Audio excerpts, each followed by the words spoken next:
Excellence Online. Subscribe to our channel now for more educational videos and press the bell icon for more updates. अच्छा जी, next question हमारे पास question number 2 है और हमें एक equation दी हुई है, एक फंक्शन दिया हुआ है और कहा गया इसके वर्टेक्स फाइंड आउट कीजिए। जैसे ही उसने वर्टेक्स की रिक्वायरमेंट रखी, हमें समझ जाना चाहिए कि ये एक क्वाड्रेटिक इक्वेशन है, क्वाड्रेटिक फंक्शन है। तो इससे पहले सिंप्लीफाई करेंगे हम। y is equal to x को 5x से मल्टीप्लाई करेंगे, क्या आंसर आएगा 5x स्क्वायर। x को 4 से मल्टीप्लाई करेंगे 4x माइनस 1। तो ये हमारे पास एक स्टैंडर्ड फॉर्म में क्वाड्रेटिक इक्वेशन आ चुकी है। अब याद रखें, जब भी आपके पास ये जनरल फॉर्म में अरेंज करना ज़रूरी होता है, एक्स स्क्वायर की टर्म पहले लिखी जाती है, उसके बाद x की टर्म लिखी जाती है, उसके बाद कांस्टेंट टर्म लिखी जाती है। एक्स स्क्वायर के कोफिशिएंट को a कहा जाता है, x के कोफिशिएंट को b कहा जाता है, कांस्टेंट टर्म को c कहा जाता है। ठीक है जी, तो a हमारे पास है 5, b is 4, c is minus 1। Coordinate में, कोऑर्डिनेट का मतलब होता है x और y दोनों वैल्यूज़। तो x कोऑर्डिनेट का क्या फॉर्मूला होता है, कोई बताएगा? -b/2 है, बिल्कुल ठीक। तो इसमें वैल्यूज़ हम सब्स्टिट्यूट करते हैं। तो x is equal to minus b की वैल्यू क्या है हमारे पास 4/2, a की जगह पर क्या आएगा 5। तो -4/10, ये 2 के टेबल से सिंप्लीफाई करेंगे, -2/5। ये x की वैल्यू आ गई हमारे पास। अब हमें y वैल्यू चाहिए इसी वर्टेक्स की। अलग से फॉर्मूला भी होता है, माइनस फिर ब्रैकेट में b² - 4ac/4a। और अगर आप चाहें इसी x की वैल्यू को क्वेश्चन में पुट कर दें, जो y की वैल्यू होगी वो y वर्टेक्स होगा, यानी वर्टेक्स का y कोऑर्डिनेट होगा। ठीक है, दोबारा बता रहा हूँ, दो तरीके हैं। पहला तो आप फॉर्मूला यूज़ करें, फॉर्मूला यहाँ लिख देता हूँ, y is equal to minus फिर ब्रैकेट में b² - 4ac/4a। तो वैल्यू सब्स्टिट्यूट करते हैं इसमें हम। माइनस b क्या है हमारे पास 4 का स्क्वायर -4 और c है -1/4, a इज 5। तो -4 का स्क्वायर क्या होता है 16, माइनस माइनस प्लस 4 5 are 20 और डिवाइडेड बाय 4 5 are 20। तो 16 + 20 कितना होता है, तो माइनस का 36/20। दोनों 4 के टेबल से सिंप्लीफाई हो रहे हैं, 9/5। तो -9/5 हमारे पास y की वैल्यू आ गई। तो हमारे पास कोऑर्डिनेट्स ऑफ वर्टेक्स क्या बने, -2/5, -9/5। समझ आया सबको? और अगर आप यही x की वैल्यू सवाल में पुट करें तब भी y सेम मिलेगा। नेक्स्ट रिक्वायरमेंट है हमारे पास roots of the equation. Roots आपको याद होगा, दरअसल क्वाड्रेटिक इक्वेशन के रूट्स x इंटरसेप्ट्स होते हैं। ठीक है, x इंटरसेप्ट का मतलब जहाँ पर y की वैल्यू 0 होती है। तो इसी इक्वेशन में अगर मैं y की वैल्यू 0 पुट कर दूँ तो ये फंक्शन बन जाएगा 5x² + 4x - 1 = 0। ये एक इक्वेशन आ गई, ये क्वाड्रेटिक इक्वेशन है, इससे x की वैल्यू निकालनी है। तो इसका मतलब हमें क्वाड्रेटिक फार्मूला लगाना पड़ेगा। आपकी मर्ज़ी क्वाड्रेटिक फार्मूला लगाएं, आपकी मर्ज़ी कोई फैक्टराइजेशन की टेक्निक यूज़ करके x की वैल्यूज़ निकाल लें। सबसे आसान तरीका क्वाड्रेटिक फार्मूला लगाना है, जिसमें सोचना नहीं पड़ता, फैक्टर्स नहीं सोचने पड़ते। तो हम डायरेक्टली क्वाड्रेटिक जो इक्वेशन होती है उसका फार्मूला लगा लेते हैं। तो क्या फार्मूला होता है x का, x is equal to -b ± √,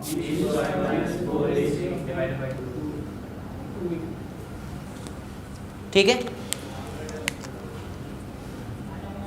तो इसमें वैल्यूज पुट करते हैं हम। माइनस b की वैल्यू क्या है हमारे पास 4 ± √, b की वैल्यू है 4² - 4, a की जगह पर 5 और c की जगह पर -1/2 और a की जगह पर 5। तो -4 ± √4 का स्क्वायर 16। अगर देखा जाए तो ये चीज़ हम ऊपर निकाल चुके हैं, 16 + 20 डिवाइडेड बाई 2 5 are 10, तो -4 plus minus square root of 36 divided by 10, -4 plus minus 36 का स्क्वायर रूट क्या होता है 6 होता है अपॉन 10। तो प्लस माइनस से मुराद एक बार प्लस किया जाएगा एक बार माइनस किया जाएगा, तो x is equal to -4 minus 6 upon 10 and x is equal to -4 plus 6 upon 10। यानी हमें पता है कि दो x इंटरसेप्ट है इसलिए एंड लिखा और नहीं लिखा। तो -10 अपॉन 10 यानी कि -1 और दूसरी x की वैल्यू 6 - 4 2 अपॉन 10 यानी कि 1/5। तो हमारे पास रूट्स क्या निकले, एक रूट है x की वैल्यू -1 और y की वैल्यू 0 और दूसरा रूट है x की वैल्यू 1/5 और y की वैल्यू 0। ठीक है जी, इस फॉर्मेट में देना ज़रूरी है क्योंकि रूट्स कोऑर्डिनेट्स ऑफ रूट्स अगर होते हैं तो उसमें बेसिकली x और y दोनों की वैल्यू दी जाती है। ज़ीरो इसलिए कि देखो एक्चुअली अगर मैं इस इक्वेशन को ग्राफ पे प्लॉट करूँगा तो वो कुछ इस तरह की बनेगी। x² पॉजिटिव है ना, a की वैल्यू पॉजिटिव है, अगर a की वैल्यू पॉजिटिव होती है तो पैराबोला ऊपर की तरफ ओपन होता है, ऐसे होता है।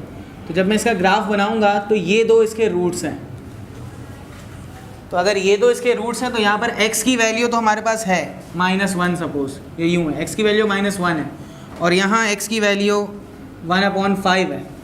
तो इन दोनों पर x की तो वैल्यू है लेकिन y 0 है यहाँ पर, इसलिए हम 0 लिख रहे हैं। कोऑर्डिनेट का मतलब हमें x और y दोनों वैल्यूज साथ लिखनी होती है। अच्छा, नेक्स्ट क्वेश्चन की तरफ आते हैं हम। क्वेश्चन नंबर 2 का पार्ट बी, हमें डेरिवेटिव फाइंड करना है y is equal to x² - 5x और 2x - 1। कोई आइडिया, दो वैल्यूज़, दो ब्रैकेट मल्टीप्लाई हो रहे हैं, दो फंक्शन मल्टीप्लाई हो रहे हैं, बिल्कुल सही, प्रोडक्ट रूल लगेगा। ठीक है, u × v वाला फॉर्मूला। तो इसमें हम कहेंगे let u is equal to x² - 5x and v is equal to 2x - 1। तो u का डेरिवेटिव को डैश से भी शो करते हैं, तो u का डेरिवेटिव क्या होगा 2x - 5, बिल्कुल सही, पावर शुरू में आकर मल्टीप्लाई हो जाएगी और पावर से 1 माइनस हो जाएगा। और 5x का डेरिवेटिव क्या होगा -5, बिल्कुल सही, क्योंकि x का डेरिवेटिव 1 होता है, -5 मल्टीप्लाई बाय 1। v के डेरिवेटिव की बात करते हैं, 2x का डेरिवेटिव 2 और 1 का डेरिवेटिव 0, 0 माइनस या प्लस हो रहा हो नहीं लिखते। तो according to formula derivative of u × v, u multiply by v का डेरिवेटिव होता है v multiply by derivative of u plus u multiply by derivative of v। ठीक है, और अगर यही डिवाइड हो रहा होता तो क्या फॉर्मूला लगता, v multiply derivative of u minus u multiply by derivative of v whole upon v²। ठीक है, वो कोशेंट रूल कहलाता है। तो v की वैल्यू पुट करते हैं, v की वैल्यू है, v का डेरिवेटिव नहीं है, अक्सर स्टूडेंट गलती करते हैं v का डेरिवेटिव पुट कर देते हैं। तो v की वैल्यू हमारे पास 2x - 1 और u का डेरिवेटिव 2x - 5 प्लस u की वैल्यू x² - 5x और v का डेरिवेटिव 2। अब सिंपल हमें अलजेब्राइक मल्टीप्लिकेशन करनी है, यानी 2x को इन दोनों से मल्टीप्लाई करेंगे, -1 को इन दोनों से मल्टीप्लाई करेंगे और 2 को इन दोनों से मल्टीप्लाई करेंगे, फिर उन सबको सॉल्व कर लेंगे। तो करते हैं, 2x को 2x से मल्टीप्लाई करेंगे तो 4x²। ठीक है, 2 × 2 इज़ 4 और x × x हो जाएगा x²। 2x को जब -5 से मल्टीप्लाई करेंगे -10x। अब -1 को जब 2x से मल्टीप्लाई करेंगे -2x, -1 को जब -5 से मल्टीप्लाई करेंगे माइनस माइनस प्लस और 5 1 = 5।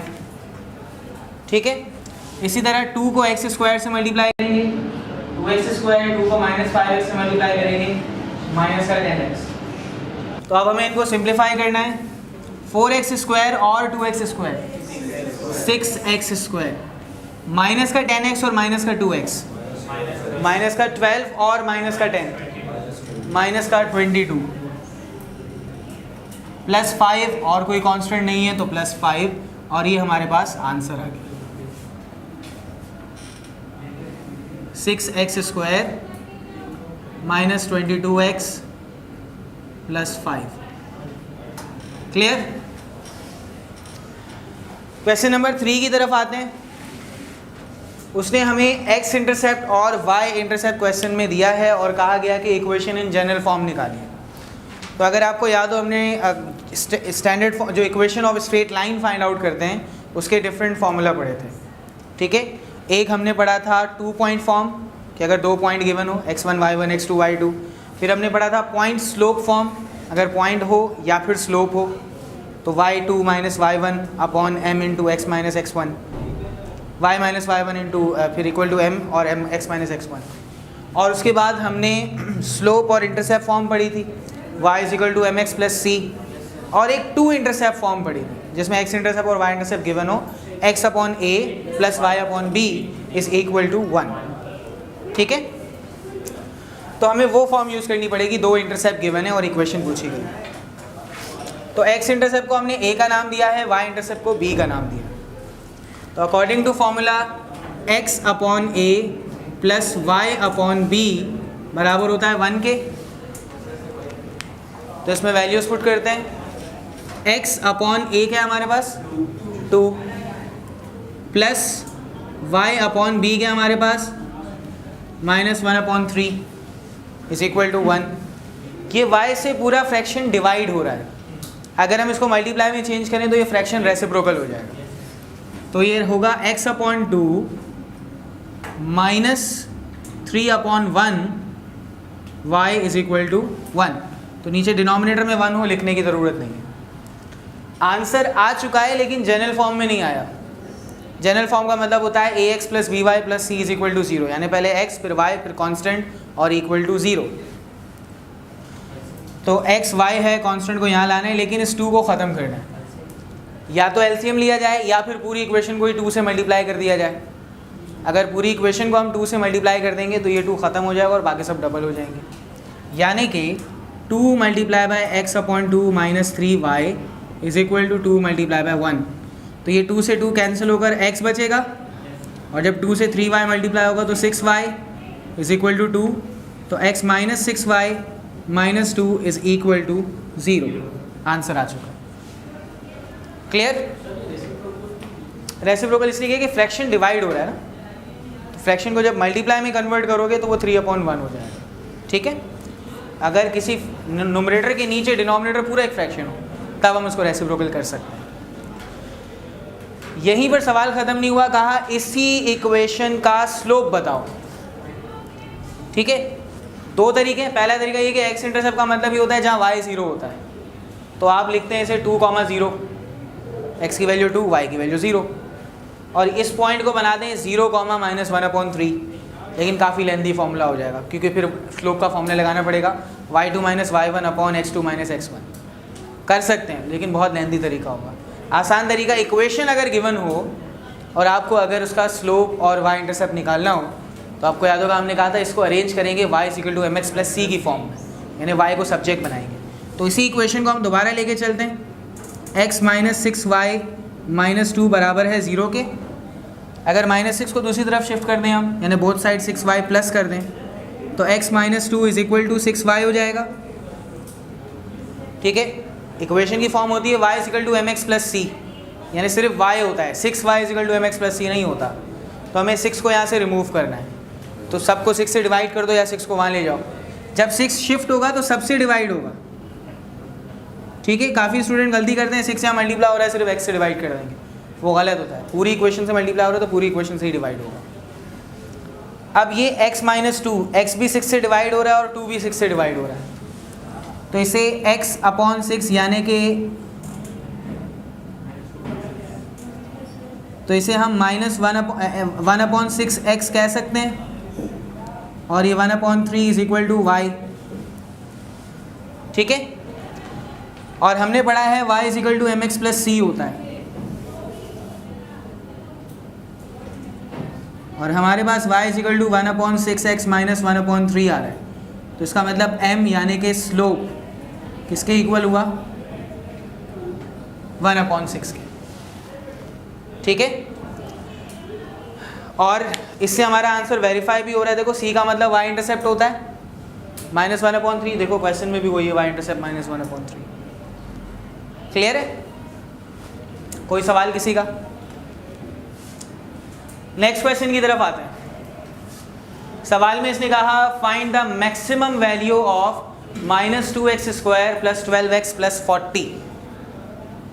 सबसे पहली बात, इसने मैक्सिमम वैल्यू बोल दिया, यानी अंडरस्टूड है कि इसकी जो एक्सट्रीम वैल्यू होगी, टर्निंग पॉइंट होगा, वो मैक्सिमम ही होगा, मिनिमम नहीं होगा इसमें। दूसरी बात, इस इक्वेशन पर अगर गौर करो तो ये क्वाड्रेटिक फंक्शन है एक, तो क्वाड्रेटिक फंक्शन है तो वो एक पैराबोला होता है ना, तो पैराबोला या तो ओपन्स अपवर्ड होता है या ओपन्स डाउनवर्ड होता है। इसमें एक ही वैल्यू क्या है, -2, तो इसका मतलब क्या है, ओपन डाउनवर्ड होगा, ऐसे ही होगा, तो अंडरस्टूड है इसमें मैक्सिमम वैल्यू ही होगी। ठीक है, अब उस मैक्सिमम वैल्यू के कोऑर्डिनेट्स पूछ रहा है। मैक्सिमम वैल्यू दरअसल वर्टेक्स होता है क्वाड्रेटिक इक्वेशन में, मैक्सिमम और मिनिमम वैल्यू वर्टेक्स होता है, तो हम वर्टेक्स का जो आंसर निकालें वही दरअसल इसकी जो है वो ये वाली दोनों चीज़ें। ठीक है, लेकिन क्योंकि हमारे पास एक फॉर्मल प्रोसीजर मौजूद है डेरिवेटिव्स का, तो हम वही तरीका अप्लाई करते हैं और जल्दी सॉल्व हो जाएगा। तो मैक्सिमम या मिनिमम वैल्यू निकालने के लिए हम सबसे पहले क्या करते थे, फर्स्ट डेरिवेटिव निकालते थे। तो y dash is equal to, power शुरू में आकर मल्टीप्लाई हो जाएगी तो ये -4 और x की एक पावर कम हो जाएगी, प्लस 12x का डेरिवेटिव क्या होगा 12। और याद रखिए मैक्सिमम या मिनिमम वैल्यू पर या पॉइंट ऑफ इन्फ्लेक्शन पर हमेशा फर्स्ट डेरिवेटिव 0 होता है। ठीक है, यानी फंक्शन इंक्रीजिंग 0 डिक्रीजिंग, तो अगर ग्रेडियंट 0 आ रहा है, स्लोप 0 आ रहा है, इसका मतलब वो मैक्सिमम या मिनिमम वैल्यू होगी। तो हम इसको 0 के इक्वल करते हैं। At maximum point y dash is always 0, तो -4x plus 12 is equal to 0, तो -4x is equal to -12, x is equal to -12 upon -4, तो x इज इक्वल टू 3। अब हमें सेकंड डेरिवेटिव का टेस्ट लगाने की ज़रूरत नहीं है कि x पे minimum, x is equal to 3 पर मैक्सिमम है या मिनिमम वैल्यू है, सवाल में खुद बता दिया, तो सेकंड डेरिवेटिव टेस्ट की ज़रूरत नहीं है। वरना हम करते थे ना, सेकंड डेरिवेटिव में x की वैल्यू पुट करते थे, अगर नेगेटिव आए तो मैक्सिमम है, पॉजिटिव आए तो मिनिमम है, वो करने की ज़रूरत नहीं है। x की वैल्यू आ गई, अब y की वैल्यू निकालने के लिए क्या करेंगे, यही इक्वेशन, यही x की वैल्यू क्वेश्चन में पुट करेंगे। For maximum value y is equal to -2, x की जगह पर 3 इसका स्क्वायर प्लस 12 इंटू x की जगह पर 3 प्लस 40, 3 का square 9, 9 multiply by -2 -18, 12 multiply by 3 36 plus 40, तो 36 माइनस 18 18, 18 प्लस 40 58, तो इसकी मैक्सिमम वैल्यू 58 है। तो क्या आंसर है हमारे पास 3,58, ये इसकी मैक्सिमम वैल्यू है, x वैल्यू और y वैल्यू। x वैल्यू 3 पर मैक्सिमम वैल्यू मिलेगी y की, जो कि है 58। ठीक है, तो अगर आप गौर करें वो जो फॉर्मूला होता है ना -b/2 है, वो इसी तरह बना है। क्वाड्रेटिक इक्वेशन क्या होती है हमारे पास, y is equal to ax square plus bx plus c होता है। ठीक है, अगर मैं इसको डेरिवेट करूं तो क्या मिलेगा 2ax प्लस b। ठीक है, पावर शुरू में आकर मल्टीप्लाई हो जाएगी प्लस b, तो उससे फिर हमें पता है कि मैक्सिमम या मिनिमम पॉइंट पर डेरिवेटिव 0 होता है, तो 2ax plus b is equal to 0 हो गया। तो x की वैल्यू क्या होगी 2ax is equal to -b, x is equal to -b/2a, इसलिए हम वर्टेक्स का formula x is equal to -b/2a लगाते हैं जो यहाँ पर है। तो ये फॉर्मूला बना इस तरह है। ठीक है, खैर आगे बढ़ते हैं। हमारे पास जो पार्ट सी है, तो जिसने क्रैमर रूल वाला अच्छे तरीके से समझ लिया होगा उसके लिए ये कोई मसला ही नहीं है। 3/3 का एक मैट्रिक्स दिया हुआ है, इसका डिटर्मिनेंट फाइंड आउट करना है। तो उसके डिटर्मिनेंट का क्या तरीका होता है, पहले 5 लिखेंगे, इसके रो और कॉलम को इग्नोर करेंगे, बल्कि एक काम करते हैं, हमारे पास ये एलिमेंट 0 है ना, हम यहाँ से शुरू कर लेते हैं, क्वेश्चन जल्दी सॉल्व हो जाएगा। तो हम पहले 0 लेते हैं, 0 लिखा, इसके कॉलम को छोड़ दें, रो को छोड़ दें, तो क्या बचेगा हमारे पास -9 2 4 -7। उसके बाद सेकंड वैल्यू लिखेंगे 8, ठीक है। तो अब अगर सेकंड वैल्यू आपने 8 लिख दी, इसके कॉलम और रो को छोड़ दें, 5 2 3 और -7, 5 2 3 -7, और लास्ट हमारे पास क्या है 11, तो क्या बचेगा 5 - 9 3 और 4, ठीक है। अब साइंस की बात करते हैं। जब हम फर्स्ट रो से एक्सपेंशन स्टार्ट करते हैं तो पहले प्लस होता है, फिर माइनस होता है, फिर प्लस होता है, ऐसे ही होता है ना। तो वही सीक्वेंस आपने फॉलो करना है, प्लस माइनस प्लस, फिर माइनस प्लस माइनस, फिर प्लस माइनस प्लस। तो अगर आप सेकेंड रो से एक्सपैंड कर रहे हैं तो पहले माइनस आएगा, फिर प्लस आएगा, फिर माइनस आएगा, ठीक है। जैसे हमने 3/3 का इन्वर्स निकालना सीखा था, को फैक्टर का जो हम बनाते थे, तो उसमें साइंस यही फॉलो करते थे कि पहले plus minus plus minus plus minus plus minus plus. तो आपने वही यहाँ भी ऑर्डर फॉलो करना है। तो 0 से कोई भी वैल्यू मल्टीप्लाई होती है, ख़त्म। तो ये 8, 5 मल्टीप्लाई बाय -7, माइनस का 35, और 3 multiply by 2 6, 5 multiply by 4 20, -3 multiply by minus का 9 -27, और माइनस पहले से ही है तो +27 हो जाएगा। -35 और -6 कितना होगा -41, और 20 + 27 47, -8 मल्टीप्लाई बाय -41, माइनस का 328, और 11 मल्टीप्लाई 47 517 नेगेटिव का। तो दोनों को अगर माइनस किया जाए यानी प्लस हो जाएंगे, नेगेटिव आंसर आएगा, माइनस का 845। क्लियर है सबको? तो सेक्शन ए यहाँ ख़त्म हो गया।